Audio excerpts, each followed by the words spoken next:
Welcome to another monthly portfolio update. If you are stopping by for the first time, please do me a favor, subscribe to the channel and hit the like button. In this video, I will share with you how much I invested in my taxable account in August, the number of shares that I bought, and the value of my portfolio at the end of August. But as always, before I continue, a quick disclaimer. The information that I'm sharing is not financial advice. Before you invest in anything, please do your own research and make sure that you only invest in things that you understand. With that being said, I will dive right into my portfolio update. I will start with a quick recap of my July portfolio to show you the value of the portfolio and the number of shares that I had before the beginning of August. The total equity of my portfolio at the end of July was $50,515.25. $50,494.66 was the market value of my investments, and the $20.59 was a cash amount. At the end of July, my portfolio was up $4,739.52. This was plus 10.36%. These are my holdings, 2 Vanguard ETFs and the 2 BlackRock ETFs. VCN is a Vanguard ETF that tracks the entire Canadian market, and I had 78 shares of VCN at the end of July. VFV is a Vanguard S&P 500 Index ETF. This is the Canadian version of VOO, and I had 246 shares of VFV at the end of July. XEQT is a BlackRock ETF. This is an all-in-one equity ETF which holds Canadian equities, US equities, developed market equities outside Canada and the US, and the emerging market equities. And I had 408 shares of XEQT at the end of July. XUU is also a BlackRock ETF.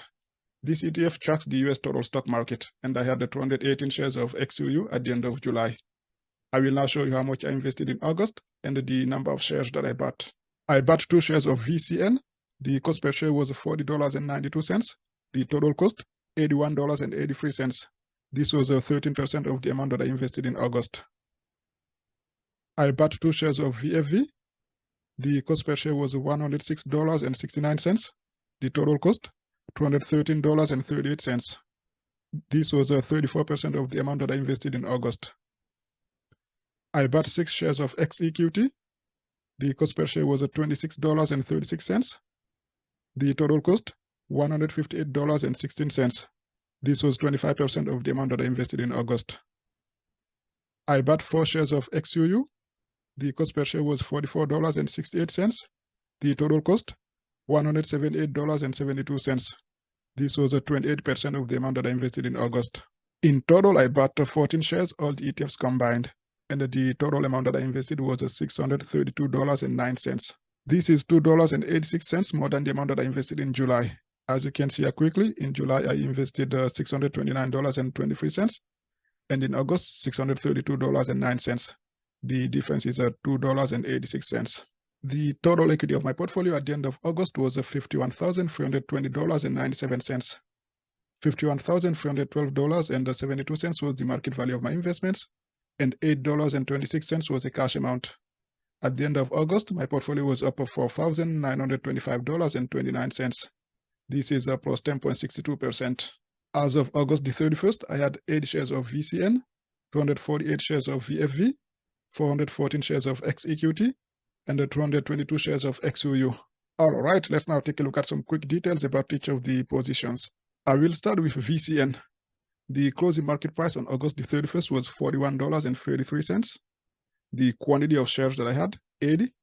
The average price, $40 and almost 40 cents.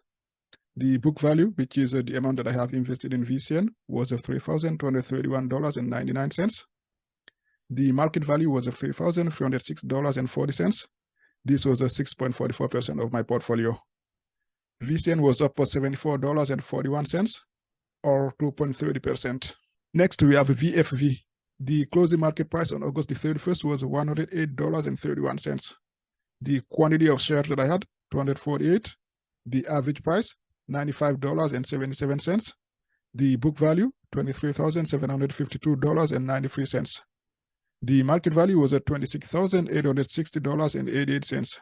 This was 52.34% of my portfolio. VFV was up $3,107.95, or 13.08%. Then we have XEQT. The closing market price on August the 31st was at $26.79. The quantity of shares that I had, 414. The average price, $25.11. The book value, $10,398.93.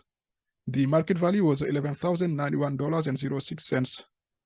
This was 21.61% of my portfolio. XEQT was up $692.13, or 6.66%. Finally, we have XUU. The closing market price on August the 31st was $45.29. The quantity of shares that I had, 222. The average price, $40.55. The book value, $9,003.58. The market value was $10,054.38. This was 19.59% of my portfolio. XUU was up $1,050.80, or 11.67%. At the beginning of August, my portfolio was up plus 10.36%, and it ended the month plus 10.62%. This was pretty much flat. Actually, the market was a little bit down in August compared to July. If you take the S&P 500, for example, it fell 1.7% in August. This was the worst month for the S&P 500 since February, hence ending a 5-month win streak. Although we haven't seen yet the so-called recession that many people said would happen in 2023, we are still faced with a lot of uncertainties. Inflation has not fallen down to the central bank's target range yet, and interest rates are getting higher, putting pressure on households and the borrowers in general. We also have the Chinese real estate crisis that some fear could spread to other countries and potentially cause a global financial crisis. After all, China is the second largest economy in the world behind the United States. Well, we have some interesting months ahead, and of course, no one knows for sure what's going to happen, whether there will be a recession this year, next year, or not at all.